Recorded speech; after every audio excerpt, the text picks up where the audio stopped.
Hello students. आज हम पढ़ेंगे the difference between business, profession and employment. Now what is business, what is profession and what is employment. ये हमने last lecture में थोड़ा सा ब्रीफिंग लिया था इसका। बिजनेस क्या होता है?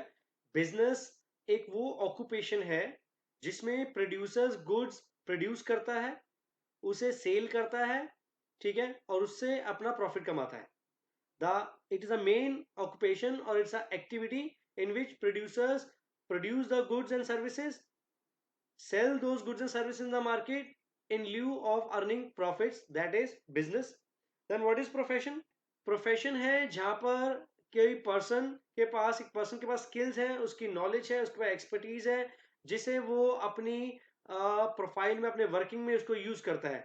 ठीक है, a person backed by his knowledge, his skills, ठीक है, which he possesses, and that is called profession.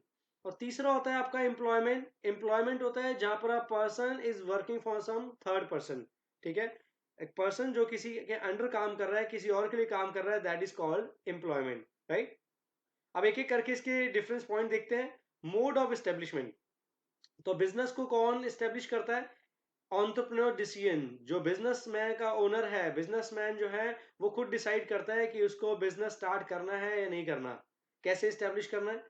Profession में जो प्रोफेशनल बॉडी है, ठीक है, जैसे सपोज कोई एमबीबीएस करके डॉक्टर बन गया, या कोई सीए अकाउंटिंग पढ़ के सीए चार्टर्ड अकाउंटेंट बन गया, या फिर इसने लॉ पढ़ के वो लॉयर बन गया है, ठीक है, तो उसके पास प्रोफेशनल डिग्री होनी चाहिए जो उसे एक उनका जो अपना एक सर्टिफाइड बॉडी है वो प्रोवाइड करेगी। ठीक है, तो वहां से मेंबरशिप जरूरी है। और तीसरा एम्प्लॉयमेंट, अपॉइंटमेंट ऑर्डर। तो अपॉइंटमेंट ऑर्डर का मतलब है कि किसी के अंडर वो काम कर रहा है या किसी के पास एज ए एम्प्लॉय उसने काम करना है वर्कर की तरह, तो वो उसे अपॉइंटमेंट लेटर देगा। सेकंड आता है आपका नेचर ऑफ वर्क। ठीक है, तो बिजनेस जो है क्या प्रोवाइड, उसका नेचर ऑफ वर्क क्या है? It provide goods and services to the public on regular basis. Profession कहता है रेंडरिंग पर्सनलाइज एक्सपर्ट सर्विसेज। जैसे एक डॉक्टर है, उसकी अपनी स्पेशलाइजेशन है कि वो हार्ट का डॉक्टर है, ठीक है, या वो आपका ऑर्थोपेडिक है, या आपका बोन्स का डॉक्टर है, तो वो अपनी पर्सनलाइज सर्विसेज दे रहा है। या अगर लॉयर है तो अपना वो लॉ फॉर्म चलाता है, अपना अपने प्रोफेशन को उसने चूज कर रखा है। जैसे हमने एक we are qualified in our subject, हमने अपनी मास्टर्स की डिग्री ले रखी है, फाइनेंस में एमबीए कर रखी है या एमए इकोनॉमिक्स कर रखी है, तो we have chosen teaching as a profession. और एम्प्लॉयमेंट में performing work as per the service contract. तो जो उसकी सर्विस कॉन्ट्रैक्ट में लिखा होगा वर्कर के, उसके अकॉर्डिंगली अपनी सर्विसेज देगा किसी थर्ड पर्सन को एम्प्लॉयमेंट में। नेक्स्ट पॉइंट आता है आपका क्वालिफिकेशन। बिजनेस में कोई मिनिमम क्वालिफिकेशन नहीं है, ठीक है, कोई अनपढ़ बंदा होगा वो भी चला सकता है बिजनेस। प्रोफेशन में प्रेस्क्राइब क्वालिफिकेशन एंड ट्रेनिंग होनी चाहिए प्रॉपर आपके पास। आप किसी भी फील्ड में अगर डॉक्टर को अपनी प्रैक्टिस करनी है तो एक तो उसके पास एमबीबीएस की डिग्री हो, प्लस उसने एक प्रैक्टिकल ट्रेनिंग ले रखी हो how to treat the patients. और एम्प्लॉयमेंट में as prescribe by the employer. तो जो एम्प्लॉयर बॉस जो प्रिस्क्राइब करेगा, एम्प्लॉय वैसा ही काम करेगा। नेक्स्ट आता है रिवॉर्ड ऑफ रिटर्न। रिटर्न आपको पता है क्या होता है? Profit. Reward of return. Business में क्या आता है आपको? प्रॉफिट। प्रोफेशन में आपको क्या मिलती है? Professional fees. डॉक्टर या लॉयर को क्या मिलती है? Professional fees. और एम्प्लॉयमेंट में जो एम्प्लॉयमेंट में है, किसी के अंडर जॉब कर रहा है, उसे क्या मिलती है? सैलरी और वेजेस। अगर हम कैपिटल इन्वेस्टमेंट की बात करें, on the basis of capital investment, तो बिजनेस में लार्ज कैपिटल, बहुत पैसा लगता है। क्योंकि जैसा साइज ऑफ बिजनेस होगा, अगर छोटी बिजनेस है तो कम का पैसा लगेगा, बड़ी बिजनेस है तो ज्यादा पैसा लगेगा। प्रोफेशन में लिमिटेड कैपिटल, लिमिटेड पैसा लगता है, क्योंकि आपकी खुद के हुनर, आपकी खुद की स्किल्स ही काफी हैं। तो कोई चाहे डॉक्टर चाहे तो अपने घर से भी ऑपरेट कर सकता है, या कोई छोटी मोटी जगह लेके रेंट पे भी अपना काम चला सकता है। एम्प्लॉयमेंट में कोई कैपिटल नहीं लगता, क्योंकि कैपिटल लगता है एम्प्लॉयर का, जिसने एम्प्लॉय को एम्प्लॉयमेंट पे रखा हुआ है, काम पे रखा हुआ है। बात करें तो बिजनेस में हाई रिस्क होता है, प्रोफेशन में बहुत कम रिस्क होता है, और एम्प्लॉयमेंट में रिस्क होता ही नहीं है क्योंकि वो थर्ड पार्टी के अंदर काम कर रहा है। Transfer of interest. अब बिजनेस में आप अपना बिजनेस किसी और को ट्रांसफरेबल कर सकते हो, प्रोफेशन में नहीं कर सकते, क्योंकि एक डॉक्टर, अगर एक डॉक्टर है तो एक आम पर्सन को, एक लेमैन आम इंसान को अपना प्रोफेशनली अपनी स्किल्स नहीं दे सकता। ठीक है, तो यहाँ पर स्किल्स या जो उसकी क्वालिफिकेशन या उसकी जो क्वालिटी है वो ट्रांसफरेबल नहीं है। और एम्प्लॉयमेंट में भी ये नहीं कि एक बंदा जॉब पे गया बोले कि कल से मेरा दोस्त आएगा काम पे, मैं नहीं आ रहा, तो वहां पर भी ट्रांसफरेबल नहीं है एम्प्लॉयमेंट में।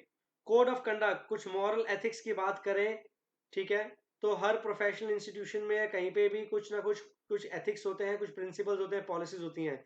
बिजनेस में कोई कोड ऑफ कंडक्ट नहीं है। बिजनेसमैन चाहे तो प्रॉफिट मेकिंग के साथ साथ सोशल वेलफेयर के तरफ भी उसका कंट्रीब्यूशन रह सकता है, अदरवाइज ना चाहे तो वो सिर्फ प्रॉफिट के लिए किसी भी type of unfair trade practices को भी फॉलो कर सकता है। तो बिजनेस में कोई कोड ऑफ कंडक्ट नहीं होता। प्रोफेशन में प्रोफेशनल कोड ऑफ कंडक्ट होता है जो फॉलो करना पड़ता है। तो जो ऑर्गेनाइजेशन है, जो एसोसिएशन हैं, जैसे आई आई आपका आईसी एमआर है, Indian council of medical research. तो आईसीएमआर जो है वो अपने डॉक्टर्स को एक कोड ऑफ कंडक्ट देता है कि आप किस तरीके से अपने क्लाइंट्स को डेडिकेटली सर्व करोगे, उनके साथ कोई भी एक्सप्लॉयटेटिव एक्टिविटी नहीं करोगे और उनको जी जान से उनकी तरफ सेवा का भाव रखोगे। ठीक है। और एम्प्लॉयमेंट में जो कोड ऑफ कंडक्ट है वो एम्प्लॉयर ले डाउन करता है ऑर्गेनाइजेशन में, जिसे एम्प्लॉय को फॉलो करना होता है। अब अगर एग्जांपल्स की बात करें तो बिजनेस के एग्जांपल्स हो गए शॉप, फैक्ट्री, और प्रोफेशन में हो गए सीए, लॉयर, डॉक्टर, ये सारे। और एम्प्लॉयमेंट में हो गया जो बैंक्स में जॉब करते हैं, इंश्योरेंस कंपनी में जॉब करते हैं, गवर्नमेंट डिपार्टमेंट में जॉब करते हैं। अब एक क्विक कंपैरिजन में देख सकते हैं। Mode of establishment, entrepreneur business का ओनर खुद ही डिसीजन लेता है और लीगल फॉर्मेलिटीज को सेटअप करता है। प्रोफेशन में जो प्रोफेशनल बॉडीज हैं, जो एसोसिएशन है, वो उन्हें मेंबरशिप प्रोवाइड करती हैं। और एम्प्लॉयमेंट में contract of employment appointment letter के through. Nature of work, goods and services to the public, rendering personalise expert service. और ये तीसरा as per the contract. Qualification की बात करें तो बिजनेस में कोई मिनिमम क्वालिफिकेशन नहीं है, इसमें आपकी प्रोफेशनल क्वालिफिकेशन जरूरी है। और यहाँ पर क्वालिफिकेशन जो एम्प्लॉयर डिसाइड करेगा कि ठीक है हमें अपने कंपनी के लिए अगर सपोज एमबीए चाहिए तो आपके पास एमबीए की डिग्री होनी चाहिए। रिवॉर्ड फॉर रिटर्न, बिजनेस में प्रॉफिट होता है, प्रोफेशन में फीस होती है और एम्प्लॉयमेंट में सैलरी या वेजेस मिलती हैं। और अगर हम कैपिटल इन्वेस्टमेंट के बेसिस बात करें तो बिजनेस में ह्यूज कैपिटल लगता है, इसमें लिमिटेड और इसमें कोई कैपिटल लगता। तो रिस्क की बात करें तो बिजनेस में हाई रिस्क है, प्रोफेशन में लिमिटेड रिस्क है और एम्प्लॉयमेंट में भी लिमिटेड रिस्क है। इसमें ट्रांसफर ऑफ इंटरेस्ट पॉसिबल है, आप अपना बिजनेस किसी और को हैंड ओवर कर सकते हो। प्रोफेशन और एम्प्लॉयमेंट पॉसिबल नहीं है। कोड ऑफ कंडक्ट, यहाँ पर कोई code of conduct ethics policies formulate नहीं होती। यहाँ पर एसोसिएशन जो है वो प्रोफेशनल एसोसिएशन प्रिस्क्राइब करती है और यहाँ पर एम्प्लॉयर अपने खुद की ले डाउन करते हैं अपने कोड ऑफ कंडक्ट को। अब हम बात करेंगे द क्लासिफिकेशन और सेग्रीगेशन ऑफ बिजनेस एक्टिविटीज, कि बिजनेस एक्टिविटीज को हम डिफरेंट पार्ट्स में डिवाइड। अब बिजनेस एक्टिविटीज दो पार्ट में डिवाइडेड है आपकी, इंडस्ट्रीज और कॉमर्स में। ठीक है। आप जैसे पिक्चर देख सकते हैं, ये इंडस्ट्रीज हो गई और कॉमर्स हो गया आपका the buying and selling, the buying and selling of goods and services between different people at a larger extent, that is called commerce, और the buying and selling of goods and services are simple trade। अब अगर हम देखें business की दो activities होगी, एक होगी आपकी इंडस्ट्री, एक होगी आपकी कॉमर्स। ठीक है। तो इंडस्ट्रीज में आपके तीन टाइप की इंडस्ट्रीज आती हैं, primary, secondary and tertiary industries. और कॉमर्स में आता है आपका trade and auxiliary to trade. अगर हम इंडस्ट्री की बात करें तो प्राइमरी सेक्टर हो गया आपका वो इंडस्ट्रीज जहां पर आप कुछ एक्सट्रैक्ट करते हो या जहां पे आप कोई चीज रिप्रोड्यूस करते हो या रीजनरेट करते हो। अब सेकेंडरी इंडस्ट्रीज हो गई आपकी जो मैन्युफैक्चरिंग इंडस्ट्रीज और कंस्ट्रक्शन इंडस्ट्रीज आती हैं, जहां पर आप प्राइमरी प्रोडक्ट को कन्वर्ट करते हो फिनिश गुड्स में, वो हो गया आपकी मैन्युफैक्चरिंग इंडस्ट्रीज। और कंस्ट्रक्शन इंडस्ट्रीज हो गई जहां पर आप रॉ मटेरियल से कोई फिनिश प्रोडक्ट आप कंस्ट्रक्ट कर रहे हो, उसको प्रोसेस करके तैयार कर रहे हो। मैन्युफैक्चरिंग में आपकी फोर टाइप्स ऑफ इंडस्ट्रीज होगी, एनालिटिकल, सिंथेटिक, प्रोसेसिंग और असेंबलिंग, हम आगे देखेंगे डिटेल में। कॉमर्स की बात करें तो ट्रेड में आपके दो टाइप के ट्रेड होते हैं, इंटरनल और एक्सटर्नल। हमने पढ़ा हुआ है इंटरनल जो विद इन ऑर्गेनाइजेशन होता है, एक्सटर्नल जो आप with rest of the world के साथ करते हो। इंटरनल में आपके दो आते हैं, होलसेल ट्रेड और रिटेल ट्रेड। अब होलसेल बल्क पे ट्रेड होता है, रिटेल इंडिविजुअल बेस पे। ये सब आगे आप चैप्टर में पढ़ेंगे धीरे धीरे। एक्सटर्नल ट्रेड में हम देखते हैं इंपोर्ट, जो आप बाहर से sell, buying of goods from the other countries. Export, selling the goods to the other countries. And entrepot, जिसमें आप गुड्स रॉ मटेरियल एक कंट्री से लेते हो, अपनी कंट्री में उसको प्रोसेस करके दूसरी कंट्री में एक्सपोर्ट कर देते हो। ठीक है। और auxiliary to trade, auxiliary to trade का मतलब होता है for the smooth functioning, for the smooth functioning of any business. तो किसी भी बिजनेस की स्मूथ फंक्शनिंग के लिए जो हम कॉमर्स को फॉलो करते हैं, that is called auxiliary trade. जिसके आपके एग्जांपल्स हैं, transportation, the movement of goods from one place to other. Warehousing जो आपको स्टोरेज फैसिलिटी देती है। इंश्योरेंस, जो आपके प्रोडक्ट कि रिस्क को एश्योर करती है, बैंकिंग एंड फाइनेंस जो आपके बिजनेस के लिए क्रेडिट प्रोवाइड करती है, एडवर्टाइजमेंट जो आपके प्रोडक्ट को प्रमोट करती है और लोगों तक पहुंचाती है। Now classification of business activity में अगर हम इंडस्ट्री से शुरू करें तो what is industry?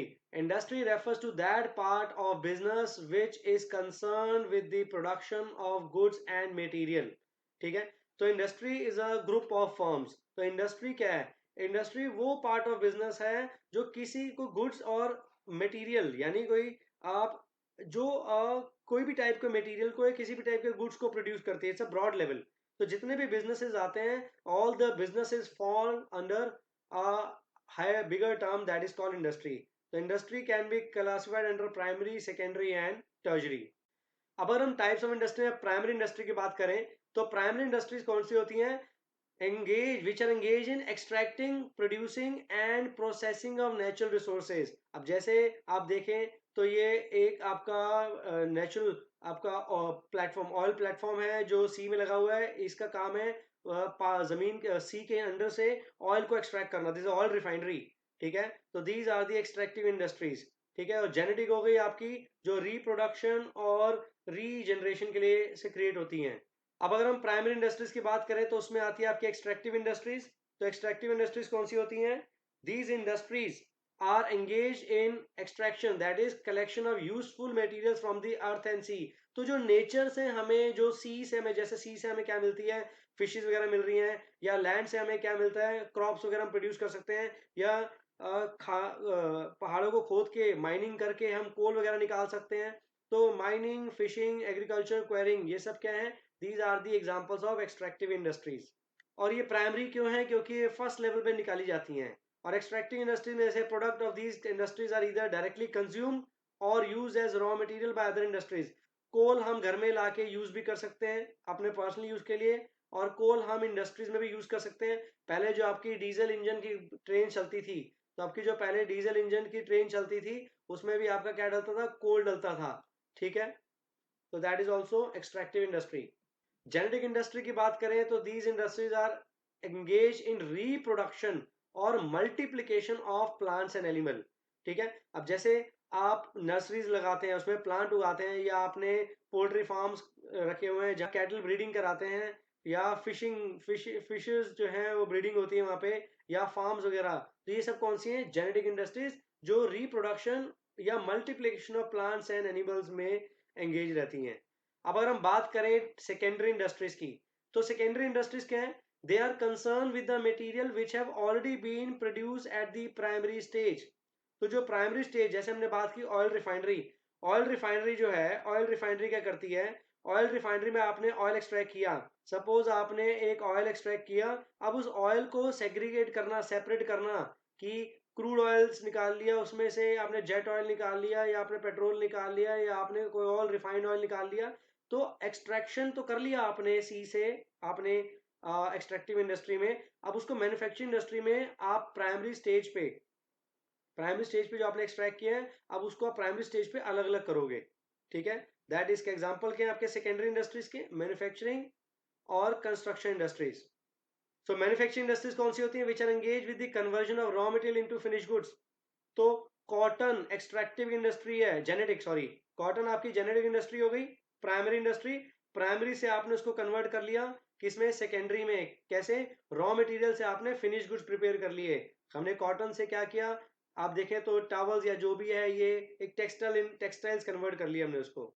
Manufacturing industries, they change in the form of goods that is raw material into finished goods and thus create from form utility। तो create form utility मतलब जो एक यूटिलाइजेशन, यूजेज के लिए उसको कन्वर्ट करना। अब raw material में आप लाइमस्टोन या मैग्नीशियम, ये चीजें अगर रॉ मटेरियल ला के आप बोलो कि मैं इसी को सीधा दीवारों पे लगाना शुरू कर दूं घोल के, तो सीमेंट नहीं बन जाएगा। तो इन रॉ मटेरियल को प्रोसेस करके मैन्युफैक्चरिंग इंडस्ट्री क्या करती है? इसको प्रोसेस करती है, इसको कन्वर्ट करती है किसमें? फिनिश गुड में, सीमेंट्स में, सो दैट कि वो यूटिलाइजेशन, यूजेज के लिए यूज हो। और एग्जांपल देखेंगे, manufacturing industries produce consumer goods, industrial goods and capital goods. जो डेली गुड्स होते हैं, डेली कंज्यूमेबल आइटम्स होती हैं, वो प्रोड्यूस करती है मैन्युफैक्चरिंग। जैसे ब्रेड वगैरह आपने बना ली कंज्यूम करने के लिए, इंडस्ट्रियल गुड्स हो गए। ठीक है, आपने कोई प्लांट एंड मशीनरी वगैरह बनाई है जो फर्दर आगे प्रोडक्शन के लिए यूज होगी। जैसे हमने कल लास्ट लेक्चर में एग्जांपल लिया था फ्रूट जूसर वाले का, तो जो जूसर वाले की जूस मशीन है वो भी आपकी इंडस्ट्रियल गुड है या कैपिटल गुड प्रोड्यूसर गुड्स हैं। तो कार क्या आपकी, कार आप कंज्यूमर गुड्स में भी ले सकते हो यूज करने के लिए, ठीक है। तो कार कैपिटल गुड भी हो सकती है अगर कोई टैक्सी ड्राइवर इसको लेके आगे यूज करता है, आगे अपने इसको फर्दर प्रोडक्टिव एक्टिविटी के लिए। अब हम बात करेंगे टाइप्स ऑफ मैन्युफैक्चरिंग इंडस्ट्रीज की। सबसे पहली आती है एनालिटिकल इंडस्ट्री। तो एनालिटिकल इंडस्ट्री कौन सी होती है? एनालिटिकल इंडस्ट्रीज वो होती हैं जो एनालाइज करती हैं और सेपरेट करती हैं डिफरेंट एलिमेंट्स को एक ही एलिमेंट पार्ट से। जैसे भी हमने एग्जांपल देखा कि ये एक बैरल है पूरा क्रूड ऑयल का, इस पूरे क्रूड ऑयल के बैरियर में से हमने एक गैस निकाल ली, एक डीजल हमने सेपरेट कर लिया, जेट का फ्यूल सेपरेट कर लिया, एलपीजी गैस सेपरेट कर ली, या हमने आपकी रिफाइनरी फ्यूल सेपरेट कर ली। तो उसको सेग्रीगेट कर लिया, सेपरेशन कर लिया एक ही क्रूड ऑयल में से। तो ऑयल रिफाइनरी का यही काम होता है कि एक्सट्रैक्ट करना ऑयल को और उसको सेपरेट करना, ठीक है। दूसरी आती है आपकी सिंथेटिक इंडस्ट्री। सिंथेटिकल इंडस्ट्री कौन सी होती है? Combines the various ingredient to form a new product. जैसे भी हमने एग्जांपल देखा लाइमस्टोन, मैग्नीशियम, सिलिका, इन सबको अगर आप इकट्ठे करके प्रोसेस करके आपने एक सीमेंट बना लिया, तो ये आपकी कौन सी सिंथेटिक इंडस्ट्री। तो जैसे आपको शैम्पू बनाने के लिए जो जो रॉ मटेरियल चाहिए आपने सबको इकट्ठा किया, प्रोसेस किया और उससे आपने प्रोडक्ट डेवलप कर लिया, ठीक है। जैसे अगर हम खाने की बात करें तो आलू में आपने और चीज चार चीजें मिलाई और उसके बाद उसको अपने टिक्की में कन्वर्ट कर लिया, तो that becomes your final product. Third आती है आपकी प्रोसेसिंग इंडस्ट्री। तो प्रोसेसिंग इंडस्ट्री कौन सी होती है? It involves successive stages for the manufacturing finish products, ठीक है। तो प्रोसेसिंग इंडस्ट्री होगी जो रॉ मटेरियल को एक प्रोसेस पूरा फॉलो करके उसके बाद उसको कन्वर्ट करती है फिनिश गुड्स में। अब जैसे कि आपने शुगर केन, गन्ने, खेतों से शुगर केन लिया, शुगर केन को आपने प्रोसेस किया, प्रोसेस करके आपने उसे शुगर बना ली। या पेपर मेकिंग इंडस्ट्री, आपने एग्जांपल देख रहे होंगे यहाँ पर आपका एग्जांपल है, आपने ट्रीज से आपने उसको प्रोसेस किया, पूरा प्रोसेस फॉलो करते करते आपने उससे पेपर निकाल लिया। तो this example how the paper is been process. तो आपने प्राइमरी प्रोडक्ट से आपने एक फिनिश प्रोडक्ट तैयार कर लिया प्रोसेसिंग इंडस्ट्री में। फिर आता है आपका चौथा असेंबलिंग इंडस्ट्री। तो असेंबलिंग इंडस्ट्री कौन सी होती है? असेंबलिंग इंडस्ट्री होती है which assembles different components part of to make a new product, ठीक है। अब जैसे सेल फोन्स हैं, आपने अलग अलग पार्ट्स को इकट्ठा किया, उनको असेंबल किया और एक फोन तैयार कर लिया। कंप्यूटर में आपने उसमें सीपीयू में आपने इंटेल चिप लगाई, रैम लगाई, आपने और क्या कहते हैं एलिमेंट्स वगैरह लगाए और उसमें अलग अलग पॉइंट्स लगाए और आपने सीपीयू तैयार कर लिया। इस आप तो जो डिफरेंट डिफरेंट चीजों को मिला के एक चीज बनती है that is called assembling industry. तो कार में पूरी पूरी कार एक जगह तैयार नहीं होती, पहले टायर एक जगह तैयार हो रहे हैं, उसका कैबिनेट एक जगह तैयार हो रहा है, इंजन एक जगह तैयार हो रहा है, बाकी चीजें एक जगह तैयार हो रही है, फिर उसके बाद उसको इकट्ठा कर दिया तो दैट बिकम योर कार। तो that is a assembling industry. Same TV के अलग अलग पार्ट्स को जोड़ के टीवी बना लिया, या फिर मोबाइल फोन्स के पार्ट्स को जोड़ के मोबाइल फोन बना लिया, ये सब क्या आपका असेंबली इंडस्ट्रीज। तो these are the four types of आपकी manufacturing industry: analytical, synthetic, assembly and processing industry. So next आती है आपकी कंस्ट्रक्शन इंडस्ट्रीज। तो what are construction industries? Construction industries which are engaged in construction of buildings, dams, roads, bridges. तो ये सारी आपका किसका पार्ट है? कंस्ट्रक्शन इंडस्ट्रीज का। तो they use the products of manufacturing industries and extractive industries. तो कंस्ट्रक्टिव इंडस्ट्रीज में हम मैन्युफैक्चरिंग इंडस्ट्रीज और एक्सट्रैक्टिव दोनों के हम यूज करते हैं पार्ट्स को।